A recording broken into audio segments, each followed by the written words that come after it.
ఈరోజు 7వ డివిజన్లో ఎస్సీ కమ్యూనిటీ ఎక్కువగా ఉండే ప్రాంతంలో గత 2 రోజుల నుంచి మాజీ జడ్పీ చైర్పర్సన్ గద్దె అనురాధ గారు డోర్ టు డోర్ క్యాంపెయిన్ చేయడం జరుగుతుంది.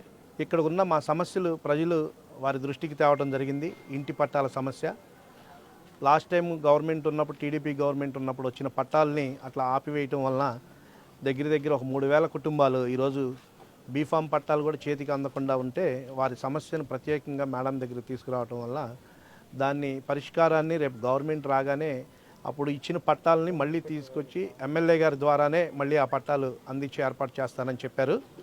అట్లాగే మాకున్న చిన్న సమస్యలు విద్య విషయంలోనే కానీ వైద్యానికి సంబంధించిన విషయాలు కూడా ఆవిడ మేడం దృష్టికి తీసుకెళ్ళడం జరిగింది. దానికి సంబంధించి కూడా ఇక్కడ ఈ ఎస్సీ బెల్ట్ ఎక్కువగా ఉండే ప్రాంతం, ఎస్సీస్ ఎక్కువగా నివసించే ఈ ప్రాంతంలో మెటర్నిటీ హాస్పిటల్ కూడా కట్టిటాకి ఇంతకుముందు ఎమ్మెల్యే గారు శ్రద్ధ చూపించారు.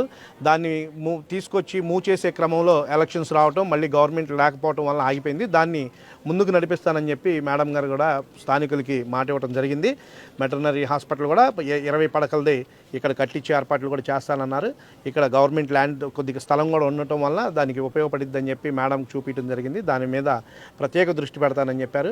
ఇక్కడున్న మా పట్టాల సమస్యని, ఈ హెల్త్కి సంబంధించిన విషయాలు కూడా, అట్లాగే ఎంతోమంది రేషన్ కార్డులు కోల్పోయి తెలుగుదేశం పార్టీ అధికారం కోల్పోయిన తర్వాత వైఎస్ జగన్మోహన్ రెడ్డి అధికారంలోకి వచ్చిన తర్వాత దగ్గర 75 ఇళ్ల పట్టాలు తీసివేయటం జరిగింది, రేషన్ కార్డులు తీసివేయటం జరిగింది.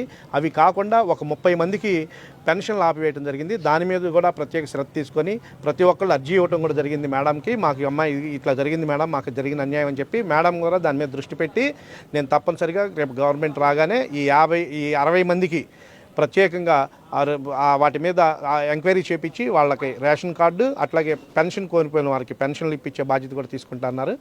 డోర్ టు డోర్ క్యాంపెయిన్ జరుగుతుంది. తెలుగుదేశం పార్టీకి సంపూర్ణ మద్దతు తెలుపుతున్న మహిళల్ని చూసి మేడం రావడం వల్ల మహిళల్లో మంచి స్పందన వచ్చింది.